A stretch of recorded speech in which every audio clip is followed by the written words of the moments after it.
Nhiều phụ huynh vẫn còn lo ngại về việc tiêm phòng vaccine cho trẻ. Liệu trẻ 7 tuổi có thể tiêm vaccine phế cầu hay không? Tiêm vaccine này là một quyết định quan trọng, giúp trẻ tránh khỏi những căn bệnh nguy hiểm do phế cầu khuẩn gây ra. Cùng tìm hiểu rõ hơn về vấn đề này. Trẻ 7 tuổi hoàn toàn có thể tiêm vaccine phế cầu để phòng ngừa các bệnh nghiêm trọng như viêm phổi hay viêm màng não.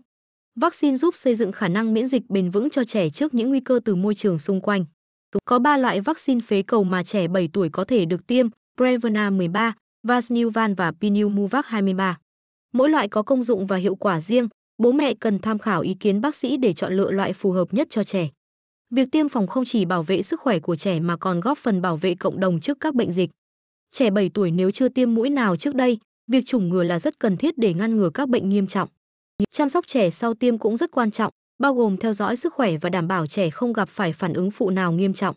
Đừng ngần ngại hỏi bác sĩ nếu có bất kỳ thắc mắc nào để bảo vệ trẻ tốt nhất.